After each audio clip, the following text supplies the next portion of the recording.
আমি তিনখান কাপড় নিয়ে যেদিন আজরাইলের হাতে ধরা খেয়ে যাব,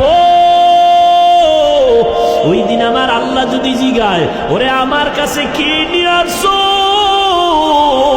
সেদিন তুমি টাকা দেখাইতে পারবা না, বাড়ি দেখাইতে পারবা না। কই তোমার মা, কই আমার বাবা, কই আমার আত্মীয় স্বজন, কেউ আমার সাথে নাই, আমি একা। যদি বান্দা আমার রবের আপন বানাইয়া যাও, আর অন্ধকার কবরে যাওয়ার পরে যখন প্রশ্ন করা হবে, রবের পরিচয় দাও, ধর্মের পরিচয় দাও, রাহমাতুল লিল আলামিনের পরিচয় দাও, আমার আল্লাহ পাক জবাব দিয়া বলবে, ফেরেশতা এরে আর ডিস্টার্ব করিস না, এ আমার মোহাব্বতের গোলাম, জান্নাতের সাথে রাস্তা বানাইয়া দাও, বিছানা দিয়া দাও, আমার বান্দা আরামে ঘুমাবে, কিয়ামত পর্যন্ত কেউ যেন ডিস্টার্ব না করে। আর যদি নামাজ না নিয়া, বেপরদা হইয়া, গুনাহ নিয়া আজরাইলের হাতে ধরা খাইয়া কবরের মধ্যে যাও, গুনাহগারকে যখন বলা হবে রবের পরিচয় দে, বলবে হা হা লা আদরি। আর ধর্মের পরিচয় দাও, গুনাহগার বলবে হা হা লা আদরি, আফসুস আফসুস, আমি কিছুই জানি না। ওরে রহমতের নবীরে চিনোনি? কয় না, আমি চিনি না, আমি তো রহমতের নবীরে কখনো দেখি নাই, করি নাই, আমি হতভাগা। তখন নবী বলেন, আল্লাহ গায়বী আওয়াজ দিয়া বলবেন, ও কবরের ফেরেশতারা, এই নাফরমানের আর সুযোগ দিও না। আমি দুনিয়াতে কম সুযোগ দেই নাই, আমার দেওয়া পানি, আমার দেওয়া বাতাস, আমার দেওয়া সূর্যের আলো, চাঁদের আলো, আমার দেওয়া ফল ফ্রুট খাইলো, শুকর আদায় করে নাই, নদীর মাছ খাইয়া শুকর আদায় করে নাই, আজকে ওরে আর ছাড় দেওয়া যাবে না। জাহান্নামের রাস্তা খুলিয়া কবরটাকে জাহান্নামের আগুন দিয়া ভরে দাও। আল্লাহ বলবেন, ও কবরের মাটি, এই নাফরমান গুনাহগারের দুই পার্শ্ব থেকে জোরে জোরে চাপ দাও, এত জোরে মাটির চাপ। ও আল্লাহর বান্দার একটু চিন্তা করো, আরে দুনিয়াতে গরম সহ্য করতে পারি না, একটা মশার কামড় সইতে পারি না, একটা বেতের বাড়ি সইতে পারি না, গুনাহ নিয়ে গেলে কবরের মাটির চাপ কেমনে সহ্য করবা? এই চিন্তা করে করে সাহাবায়ে কেরামের সারা জীবনের কান্না, কান্না আর কান্না। আবু বকর নামাজে দাঁড়ায় কাঁদেন, ও মালিক, তোমার আদালতে কেমনে দাঁড়াবো?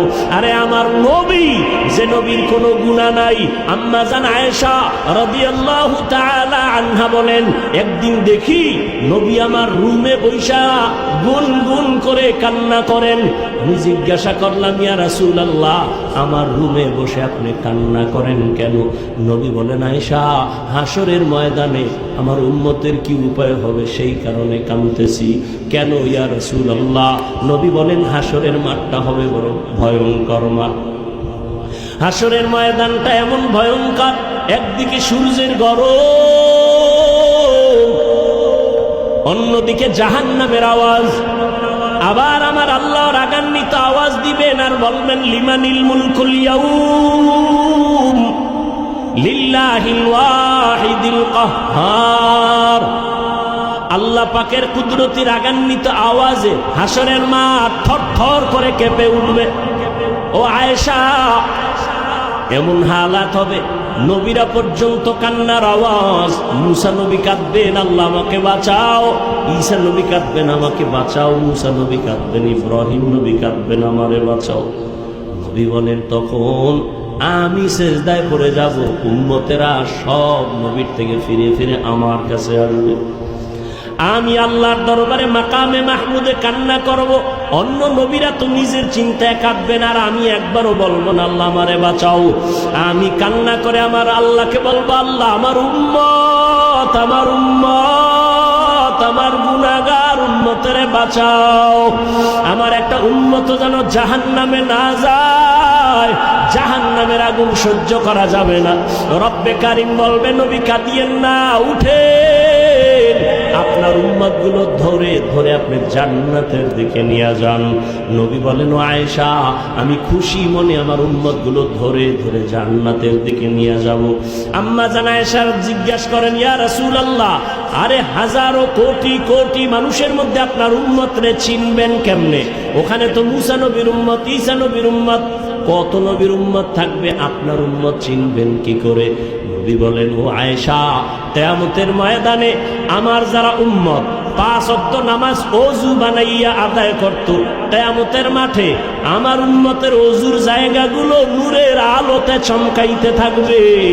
আমি দেখে ধরে ধরে জান্নাতের দিকে নিয়া, কাউসারের সামনে নিয়া আমি নবী নিজের হাতে আমার উম্মতের কাউসারের পানি পান করাবো, লাইনে দাঁড় করায় পানি পান করাবো।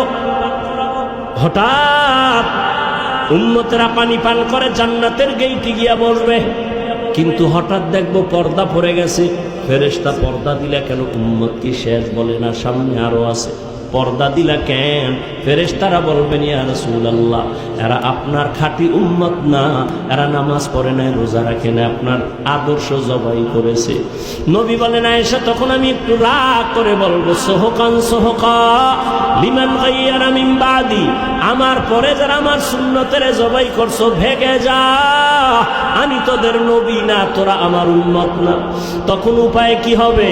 ও এলাকার মুসলমান, ও যুবক, ও বৃদ্ধ বাবাজি, ও মা বোনেরা, জানি না ওই দিন আল্লাহ নবী যদি তারায় দেন, আমার আল্লাহ গাইবি আওয়াজ দিয়া বলবে, ফেরেশতারা এই বেনামাজিগুলোর ধর,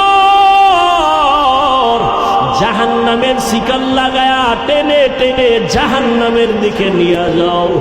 সহ্য করা যাবে না রে যুবক, দুনিয়াতে গরম সইতে পারো না, জাহান্নামের আগুন কেমনে সহ্য করবা? এখনো সময় আছে, আল্লাহর কাছে তওবা করো, মনেরে বুঝাও।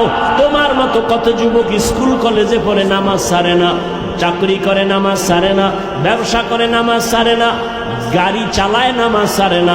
তুমি কেন পারো না রে বাবা? এখনো সময় আছে, তওবা করো, মনেরে বুঝাও রে মন। আমার মতো যুবক স্কুল কলেজে পড়িয়াও যদি নামাজ পড়ে, আমি কেন পারবো না? আমার মতো যুবক যদি মাছ ধরে নামাজ পড়ে, আমি কেন পারবো না? আমার মতো যুবক চাকরি করে, ব্যবসা করে, গাড়ি চালায়, নামাজ ছাড়ে না, আমি কেন পারি না? আল্লাহ, তুমি আমাকে মাফ করে দাও, আজকে গুনাহ নিয়ে বাসায় যাব না। তওবার নিয়ত করে মনে মনে আমার আল্লাহকে বলো, হে আল্লাহ, এই ময়দানে আমার মতো গুনাহগার কেউ নাই। ও আল্লাহ, জীবনে কোনো নেক আমল করতে পারি নাই, আজকে থেকে তওবা করলাম। মা বাবার দোয়া নিয়ে চলবো, বেয়াদবি করব না। শিক্ষকদের দোয়া নিয়া, ওলামায়ে কেরামের পরামর্শ দোয়া নিয়া নবীর তরিকা মেনে চলবো। আর নামাজ ছাড়বো না, দাড়ি কাটবো না, বেপরদায় চলবো না, মা বাবার সাথে বেয়াদবি করব না, শিক্ষক মুরব্বীদের সাথে বেয়াদবি করব না, ওলামায়ে কেরামের পরামর্শ নিয়ে নবীর তরিকা মেনে চলবো, নামাজ পড়বো।